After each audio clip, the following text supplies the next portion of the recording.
Hi guys, welcome to my channel. My name is Glory. I am a board certified internal medicine doctor here in the Philadelphia area, teaching you how to live healthy lives and build healthy relationships.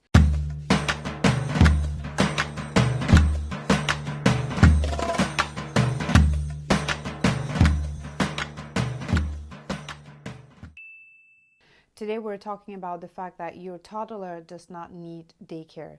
Yes, you heard me right. Your young child does not need to go to daycare, and in many instances does not even need to go to preschool. So there's a very common myth and misconception here in the USA that young children at the age of 1 year, 2 years old need to go to daycare in order to learn how to socialize, in order to learn how to improve their language skills, and for many other reasons. But that's simply not true. According to many psychologists, developmental psychologists, the primary need of a young child, a toddler, any child under 3 years old, their primary need is to be close to their primary caregiver, especially their mother. So the best thing you can do for your child is keep them at home with you if you can afford that. In an ideal world, mothers would be at home with their children, raising them, especially at such tender ages. But in this economy, that is not always possible. And so then daycares and other kinds of early education, early school setups have evolved. But those came about to solve the problem of mothers needing to be away from home to be able to work. In many households, mothers are the primary breadwinner. So those daycares came about in order to help that problem.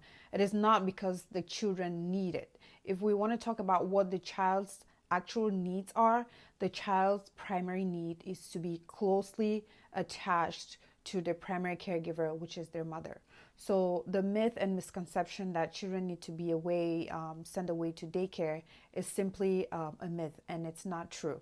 So if you are sitting here wondering and you have toddlers, you have young children, and you feel guilty about not sending them to daycare, you are doing the right thing by keeping your child away from daycare, because in many instances, sending children away at such young age before they're securely attached to their mother leads to a lot of problems down the road. You start seeing things like ADHD, misconduct, behavioral problems, aggressive behavior, especially in boys and even girls.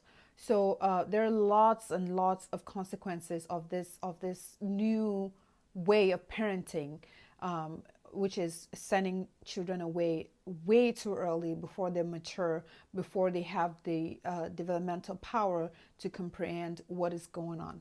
So it is very important for us mothers, especially in this day and age, to get informed, to do a lot of research to understand what the different methods of parenting we're practicing, what effects those have on the children, because there's just way too much misinformation out there. And in many instances, you can't even rely on your pediatrician to provide you the accurate information about parenting. I had my pediatrician, my son's pediatrician, who was insisting and pressuring me on practicing the cry out method, which is when you train your child to sleep on their own. And this was even before my son was 1 year old. And she was encouraging me to just put him in his crib in a different room and let him cry himself to sleep, basically, which I thought was simply barbaric. Now, some people practice that and they claim that it works for them, but studies upon studies have shown that it's very detrimental to practice that on a young child, especially any child who is less than 1 year old. If you look it up, if you go to the American College of Pediatrics website and you look up the cry out method, you will see that they recommend against it for children who are less than 1 year old. And I honestly don't think it should be practiced at all, especially for such young children. But again, that's a separate topic for a different day. Today we're focusing on the fact that your child does not need daycare in order to develop any early social skills. There's such a push for early everything and quick everything. You know, people now want their kids to be reading by the age of 2 or 3. I don't know why there's such a rush, but all of that is not necessary. There are stages of development and stages of learning that a child should go through. And learning to read by 3 or 2 should not be a goal of any parent, because there's so many other stages that a child needs to get through to in order to be emotionally, psychologically stable in the future. Studies have shown that most children who are sent away too young, too early, sent away to daycare and detached from their mothers, they develop attachment problems in the future. They have self-esteem problems, they have trust issues, they have anxiety, they have ADHD, all kinds of psychological problems that come with it. And I will encourage you to really get a book on developmental psychology, get a book on early parenting, read different articles, listen to different videos on this subject, and really get yourself informed so that you're not making decisions that in the long run will be detrimental for your children. One book that I would personally recommend, which I am reading and I'm still reading it, is this book called Being There: Why Prioritizing Motherhood in the First 3 Years Matters. If you read this book, it will change your life. It will change the way that you parent significantly for the betterment of your children's mental health.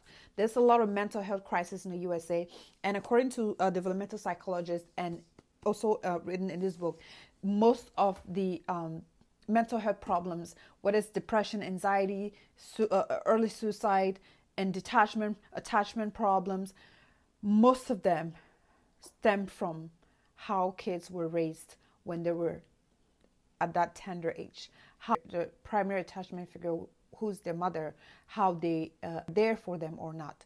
So really, please take out the time to do your research and study about these things.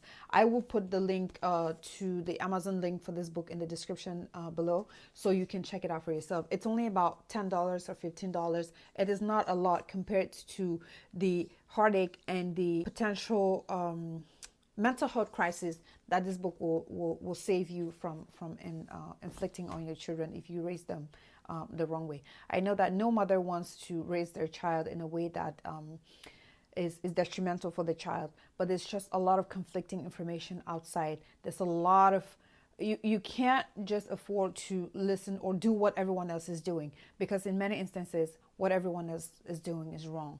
So you have to take matters into your own hands and take responsibility for the job that you have to raise your children, and make sure that you're doing it the right way. So may God help you and give you direction and give you the right steps to take. And even if you find yourself being the only one that's doing the right thing, as long as you know it's the right thing, you should have the courage to stick to it and do it. So I hope you find this very informational. I hope you start a journey of learning and discovering the right way to raise your children. Okay, so that's it for this video. Until next time, God bless.